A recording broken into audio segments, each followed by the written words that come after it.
Malgré toute sa beauté et sa majesté, la faune peut être un professeur impitoyable. Le parc national de Yosemite, niché au cœur de la Californie, incarne cette vérité comme aucun autre endroit. Ici, au milieu de séquoias centenaires et de chutes d'eau puissantes, la nature a créé l'un des paysages les plus spectaculaires de la planète. Les monolithes de granit s'élèvent au-dessus de la vallée comme des gardiens silencieux, préservant des millions d'années d'histoire géologique. Half Dome est le roi de ces géants de pierre. S'élevant à près de 1500 mètres au-dessus de la vallée de Yosemite, cette montagne au sommet découpé est devenue non seulement un point de repère naturel, mais aussi un véritable symbole de la nature sauvage américaine. Pour le peuple indigène Miwok, la montagne était connue sous le nom de Tissaak, un lieu où la nature parle aux gens par le biais du tonnerre et des éclairs. L'ascension du Half Dome est un défi de 25 km qui exige des randonneurs non seulement une bonne forme physique, mais aussi le respect des forces de la nature. L'itinéraire commence dans la vallée au Happy Isles Bridge, passe par les chutes Vernal et Nevada, traverse la paisible Little Yosemite Valley avant de déboucher sur le défi final, les célèbres câbles.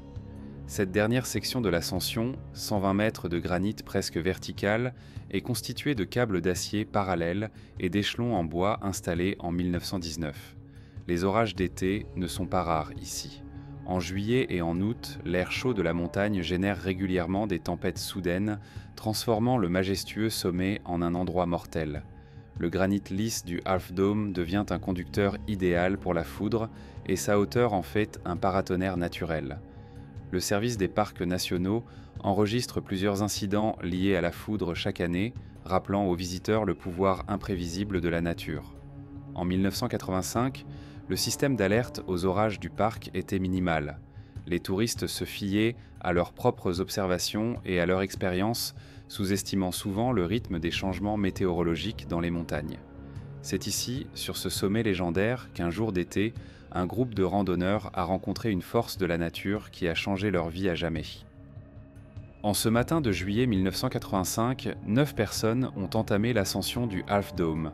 À la tête du groupe, Tom Rice, 28 ans, et Adrian Esteban, 24 ans, sont des randonneurs expérimentés qui ont beaucoup parcouru les montagnes de la Sierra Nevada. Pour eux, Half Dome n'était pas un itinéraire comme les autres, mais un défi qu'ils ont relevé avec l'assurance de personnes connaissant bien les montagnes. Parmi les participants se trouvait Brian Jordan, 16 ans, un jeune homme de Hayward pour qui cette randonnée constituait l'une de ses premières ascensions sérieuses. Ils étaient rejoints par Robert Frith, 24 ans, et Bruce Weiner de Mountain View, tous deux novices en matière de randonnée en montagne et récemment installés en Californie.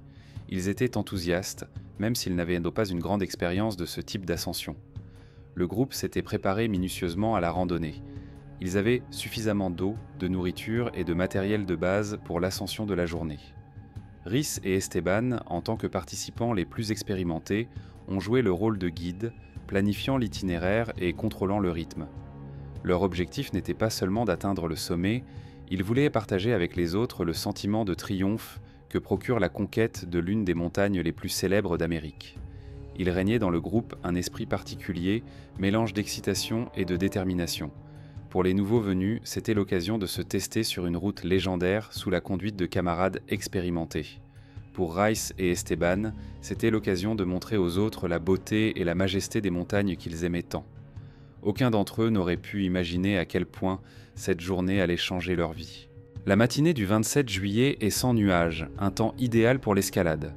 Le groupe est parti de Happy Isles, entamant la longue randonnée sur un sentier sinueux à travers le célèbre Mist Trail. Les premiers 6 km ont été faciles, avec une montée jusqu'à Vernal Fall, puis une section abrupte jusqu'à Nevada Fall, où ils se sont arrêtés pour se reposer. Ici, à la chute d'eau grondante, il n'y avait aucun signe de danger imminent. À midi, les premiers signes d'un changement de temps sont apparus à l'horizon est. Des nuages, typiques des jours d'été dans la Sierra Nevada, ont commencé à s'accumuler au-dessus de la crête de Clouds Rest. Pour les randonneurs de montagne expérimentés, il s'agissait d'un signal familier. Le temps peut changer rapidement en montagne, en particulier l'après-midi. À l'approche de Half Dome Junction, à environ 6,5 miles du début de l'itinéraire, le groupe de 9 personnes a commencé à se disperser. Le dénivelé constant et la difficulté croissante du sentier ont mis à l'épreuve l'endurance de chacun.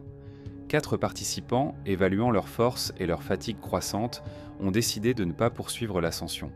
Leur décision a peut-être aussi été influencée par les nuages inquiétants qui s'amoncelaient à l'horizon. En montagne, la capacité à revenir en arrière est souvent la clé de la survie. Les 5 autres, Rice, Esteban, Jordan, Frit et Weiner, ont continué jusqu'au subdôme, une section abrupte de marches en granit. C'est là qu'ils rencontrent un groupe de randonneurs en train de descendre. Les descendeurs les ont prévenus, il y a un orage qui arrive, il vaut mieux ne pas monter. Mais ces mots, au lieu d'arrêter le groupe, ont semblé stimuler leur détermination à atteindre le sommet. Rhys et Esteban, forts de leur expérience, évaluent rapidement la situation. Le tonnerre se fait déjà entendre clairement depuis Cloud's Rest, mais le sommet semble atteignable. Ils décident de poursuivre leur ascension, pensant pouvoir monter et descendre avant que l'orage n'atteigne Half Dome. Les nouveaux venus, Frit et Weiner, font confiance à l'expérience des leaders, tandis que le jeune Jordan est déterminé à se tester. Cette décision collective, prise alors que le ciel au-dessus d'eux s'assombrissait progressivement et que les roulements de tonnerre se rapprochaient et s'amplifiaient, a marqué un tournant dans leur destin. Lorsque le groupe atteint la base des câbles, vers 17h40, le temps a radicalement changé. Des nuages sombres enveloppent le ciel et l'air humide est chargé d'une tension électrique. Des éclairs s'abattent sur les crêtes voisines et les roulements de tonnerre se font de plus en plus proches et de plus en plus forts. Au pied de la section de câbles, ils sont accueillis par un panneau d'avertissement sur les dangers de l'escalade pendant un orage. En raison de sa hauteur et de sa structure géologique particulière, Half Dome est tristement célèbre pour être un paratonnerre naturel. Sa surface de granit lisse est un excellent conducteur d'électricité et son altitude de près de 1500 mètres au-dessus de la vallée en fait une cible idéale pour la foudre. Le National Park Service a enregistré de nombreux cas de foudroiement de ce monolithe et, chaque année, les sauveteurs évacuent des dizaines de randonneurs bloqués au sommet lors d'orages. Les 120 derniers mètres de l'ascension sont constitués d'une paroi de granit presque verticale. 2 câbles d'acier parallèles installés en 1919, avec des échelons en bois tous les 3 mètres, constituaient le seul filet de sécurité entre les grimpeurs et l'abîme. En temps normal, cette section exige une concentration et une force physique totale. Aujourd'hui, alors qu'un orage menace, chaque pas sur le granit mouillé est une épreuve. Rice est le premier à commencer à grimper les câbles, suivi par Esteban. Une pluie fine a déjà commencé à tomber, rendant le granit glissant et les câbles métalliques humides et froids. Frit et Weiner, malgré leur anxiété croissante, continuent d'avancer, ne voulant pas se laisser distancer par les leaders. Brian Jordan, le plus jeune du groupe, est le dernier à grimper, essayant de suivre les mouvements de ses camarades plus expérimentés. Arrivé au sommet vers 18h, le groupe se retrouve à découvert sous un ciel de plus en plus sombre. Un orage se trouve maintenant juste au-dessus d'eux, les éclairs striant le ciel de plus en plus près du sommet. À la recherche d'un abri, ils ont trouvé une niche en pierre naturelle sur le côté sud-est du sommet, à une quinzaine de mètres du bord de la section du câble.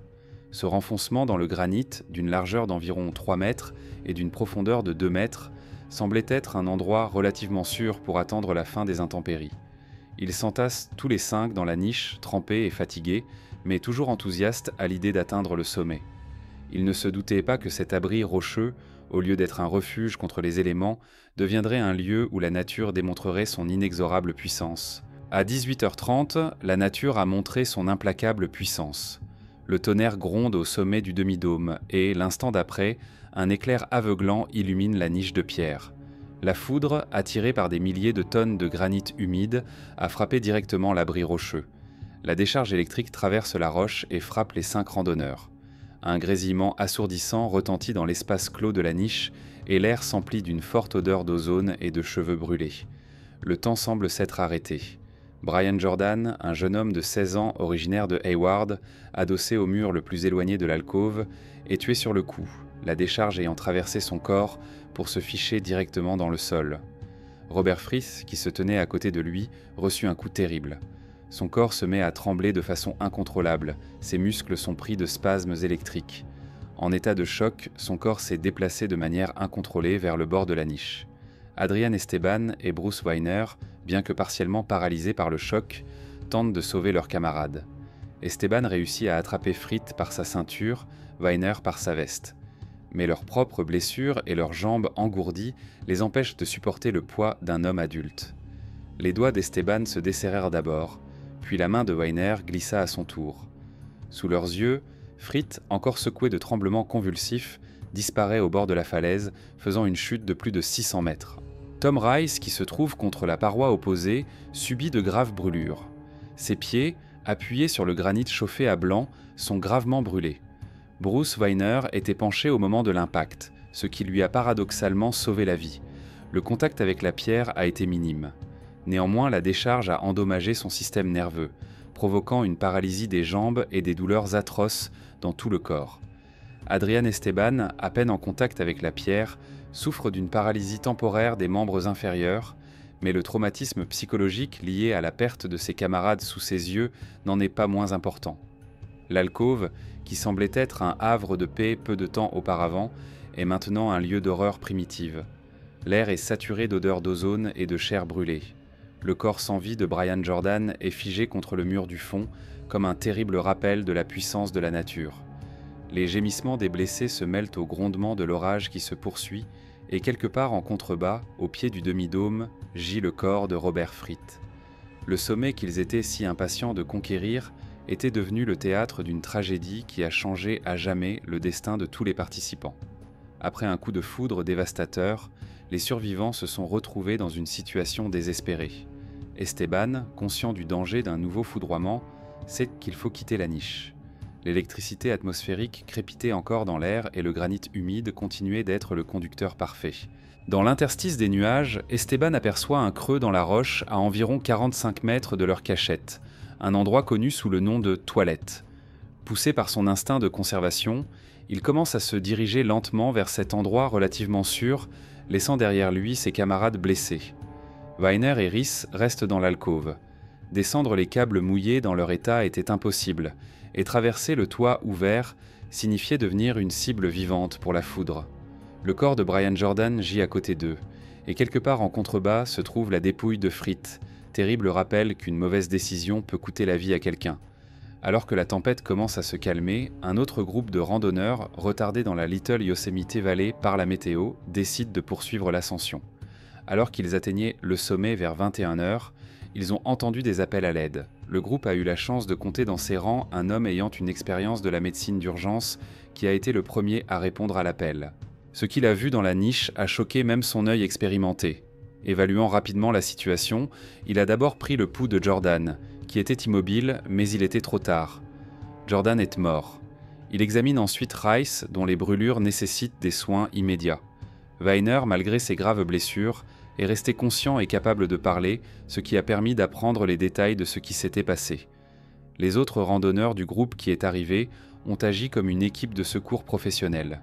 Ils ont organisé un abri temporaire contre la pluie qui tombait toujours en bruine en utilisant le matériel disponible. Certains ont donné leur veste pour réchauffer les blessés, d'autres ont partagé de l'eau et des barres énergétiques.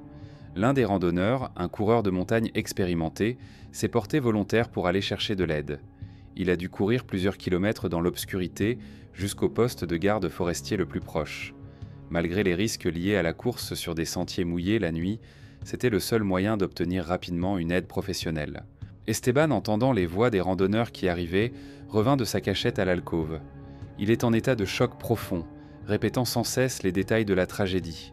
Les touristes tentent de le calmer, conscients que les traumatismes psychologiques peuvent être aussi dangereux que les blessures physiques. Dans l'obscurité de la nuit, au son du tonnerre, ce groupe hétéroclite de quasi-inconnus s'est uni pour sauver la vie des victimes, tandis que l'un d'entre eux se précipitait à l'étage inférieur pour demander de l'aide. Les autres faisaient de leur mieux pour soutenir les survivants. Ils ont surveillé l'état des blessés et ont essayé de les garder au chaud et conscients. Vers 21h30, un randonneur a rejoint le poste des gardes forestiers et a signalé la tragédie survenue au sommet du Half Dome. Les gardes forestiers ont immédiatement commencé à préparer une opération de sauvetage. Malgré l'obscurité et les effets résiduels de l'orage, l'équipe de secours s'est lancée dans une randonnée à pied de 12 km vers le sommet, sachant que chaque minute de retard pouvait coûter la vie aux victimes. À minuit, les Rangers atteignent le sommet. À la faible lumière des lanternes, ils constatent la gravité de la situation. Tom Rice gît à demi inconscient, ses jambes, surtout là où elles ont été en contact avec le granit lors de l'éclair, sont couvertes de profondes brûlures au 3e degré. La peau est noircie et se détache par endroits, laissant apparaître les tissus endommagés. Chaque contact lui cause une douleur atroce et les signes de l'état de choc sont de plus en plus évidents. L'état de Bruce Weiner n'est pas moins alarmant. La foudre a gravement endommagé son système nerveux. Le bas de son corps reste paralysé et ses organes internes, en particulier ses reins, présentent des signes de graves lésions. Son rythme cardiaque était instable, ce qui, combiné aux lésions rénales, nécessitait un traitement spécialisé immédiat. Après une évaluation rapide de la situation, les Rangers ont pris la décision d'évacuer immédiatement les 2 victimes vers l'UC Davis Medical Center, le seul établissement médical de la région capable de traiter des blessures aussi complexes. La lune perçant les nuages a donné une chance à l'évacuation aérienne. Vers 1h du matin, l'hélicoptère, en équilibre dans des conditions de visibilité limitées, a effectué le premier atterrissage sur le sommet. Les sauveteurs ont décidé d'évacuer d'abord Weiner, dont l'état était le plus préoccupant. Il est transporté avec précaution sur une civière et chargé dans l'hélicoptère, qui met immédiatement le cap sur la vallée. 40 minutes plus tard, l'hélicoptère est revenu chercher Rice. Le transport est compliqué par de graves brûlures, chaque mouvement provoquant une douleur insupportable. Après l'évacuation de la 2e victime, l'hélicoptère récupère Esteban qui, bien que n'ayant pas besoin de civière, est encore en état de choc. À l'aube, vers 6h30, la partie la plus difficile de l'opération de sauvetage, l'évacuation des victimes, a commencé. La première chose que fait l'hélicoptère est de se diriger vers le pied du demi-dôme où se trouve le corps de Robert Fritt. Les sauveteurs, s'appuyant sur les informations fournies par les témoins oculaires et sur leur expérience dans de telles situations, ont cherché dans la zone où les rochers forment une corniche naturelle à environ 650 mètres au-dessous du sommet. C'est là, parmi les débris rocheux, qu'ils ont trouvé le corps d'un jeune homme originaire de Mountain View. À l'aide d'un équipement spécial pour travailler sur des pentes raides, les sauveteurs ont descendu des cordes en rappel pour récupérer le corps sur la corniche difficile d'accès. L'élitreuillage du corps à bord de l'hélicoptère a été complexe et a nécessité toutes les compétences de l'équipe au sol et du pilote. L'hélicoptère est ensuite retourné au sommet pour récupérer le corps de Brian Jordan. À ce moment-là, les parents de l'adolescent décédé sont arrivés au parc. Son frère, ayant appris la tragédie, a insisté pour monter dans l'hélicoptère et accompagner personnellement le corps. Dans l'alcôve de pierre qui était devenue la dernière demeure de Brian, 16 ans, les sauveteurs ont préparé le corps pour le transport avec le plus grand soin et le plus grand respect. Le frère de Brian, calme en apparence mais avec une douleur indicible dans les yeux, a aidé les sauveteurs, comme s'il essayait de prendre soin de son jeune frère une dernière fois. Accompagné silencieusement par son frère et les secouristes, le corps de Brian a été transporté en bas, où ses parents l'attendaient. Les Rangers et les touristes secouristes ont agi en équipe tout au long de cette longue nuit. Leurs actions coordonnées, le professionnalisme des sauveteurs et le courage du pilote de l'hélicoptère qui a risqué un vol de nuit en montagne ont permis de sauver la vie des survivants. Mais même des années d'expérience n'ont pu les préparer pleinement à l'impact émotionnel de cette tragédie, l'une des plus graves de l'histoire du Half Dome. Après cette nuit tragique sur le Half Dome, les survivants ont entamé une longue lutte pour se rétablir, tant physiquement que mentalement. Tom Rice et Bruce Weiner ont été transportés au centre médical UC Davis où les médecins ont immédiatement commencé à soigner leurs graves blessures. L'état de Tom Rice nécessite des soins intensifs. Les brûlures profondes de ses jambes ont nécessité des soins constants et une série d'interventions chirurgicales. Les semaines passées aux soins intensifs ont été suivies de mois de rééducation. Son rétablissement a été lent et douloureux, mais sa persévérance l'a aidé à retrouver une vie normale. Bruce Weiner a passé environ 3 semaines à l'UC Davis avant d'être transféré dans un hôpital de Boston pour poursuivre son traitement dans une unité spécialisée dans les brûlures. Les dommages causés à son système nerveux et à ses reins ont laissé des séquelles. Des années plus tard, il a admis que la foudre avait changé sa vie à jamais, lui laissant non seulement des cicatrices physiques, mais aussi une profonde empreinte émotionnelle. Adrian Esteban, bien que moins gravement blessé physiquement, a été confronté à une grave épreuve psychologique. La culpabilité le hantait car, en tant que l'un des chefs expérimentés du groupe, il avait soutenu la décision de poursuivre l'ascension malgré la tempête. Lors d'interviews ultérieures, il a admis qu'il était en proie à des cauchemars concernant la chute de Fritt et la mort du jeune Jordan. Le Los Angeles Times et d'autres grandes publications ont largement couvert la tragédie.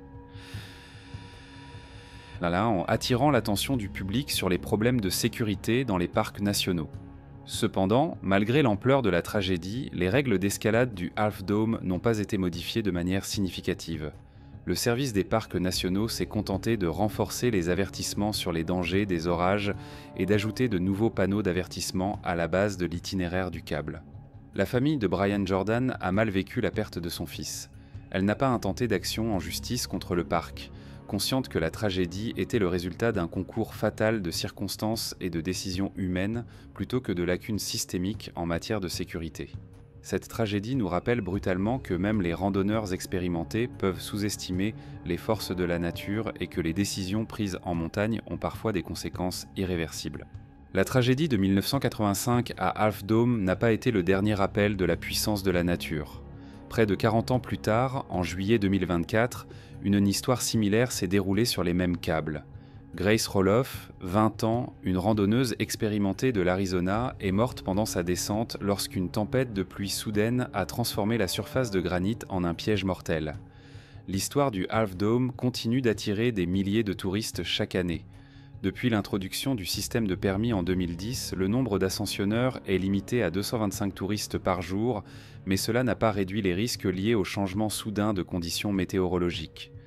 Les statistiques montrent qu'il y a eu plus de 10 décès à Half Dome depuis les années 1980 et la foudre reste un risque majeur. Les événements de 1985 ont changé la perception du Half Dome dans l'esprit de beaucoup. Pour les gardes du parc, cette tragédie est un exemple typique de la rapidité avec laquelle les conditions météorologiques peuvent transformer une ascension ordinaire en un désastre. Pour les sauveteurs, il s'agissait d'un rappel de l'importance d'une réponse rapide et du travail d'équipe dans les situations critiques. Les survivants de la tragédie ont fait face à ces conséquences de différentes manières. Certains, comme Tom Rice et Adrian Esteban, sont retournés au Half Dome l'année suivante, peut-être pour affronter leur peur ou pour rendre hommage à leurs camarades tombés au combat. Bruce Weiner, bien que remis de ses blessures physiques, a admis que les événements de ce jour-là avaient changé à jamais sa relation à la montagne et à la nature. Aujourd'hui, le sentier qui mène à Half Dome est mieux balisé et les prévisions météorologiques sont plus précises. Mais les éléments de base du sentier, marches de granit et câbles d'acier, sont restés pratiquement les mêmes qu'en 1985. Ils continuent de mettre à l'épreuve la détermination des voyageurs, leur rappelant que dans la bataille entre l'homme et la nature, les éléments ont toujours le dernier mot. L'histoire de la tragédie de 1985 est transmise aux trekkers et aux alpinistes comme un avertissement. Elle nous enseigne que même le voyageur le plus expérimenté doit respecter les forces de la nature et que toute décision en montagne peut avoir des conséquences irréversibles. Half Dome reste non seulement un symbole de la majesté de la nature américaine, mais aussi un rappel du prix élevé parfois payé pour le désir de conquérir ces sommets. La tragédie du Half Dome soulève des questions complexes auxquelles il n'existe pas de réponse facile. Qu'est-ce qui pousse des randonneurs expérimentés à ignorer des signes évidents de danger? Où se situe la limite entre le courage et l'imprudence? Et surtout, qui est responsable lorsque la passion de l'aventure se heurte aux forces inexorables de la nature? Peut-être vous êtes-vous déjà retrouvé dans une situation où vous avez dû choisir entre une retraite prudente et le désir d'atteindre l'objectif à tout prix. Partagez votre expérience dans les commentaires. Quelle décision avez-vous prise et pourquoi? Qu'auriez-vous fait à la place de Rice et Esteban? Auriez-vous continué à grimper, sachant que le sommet n'était plus qu'à quelques encablures, ou auriez-vous fait demi-tour en voyant la tempête approcher? Si vous avez apprécié cette histoire, soutenez notre chaîne en l'aimant et en vous abonnant. De nombreuses autres histoires passionnantes sur la survie en milieu sauvage sont à venir, chacune nous rappelant que la décision la plus difficile à prendre est parfois celle de faire demi-tour. Merci d'avoir regardé et à bientôt dans les prochains épisodes.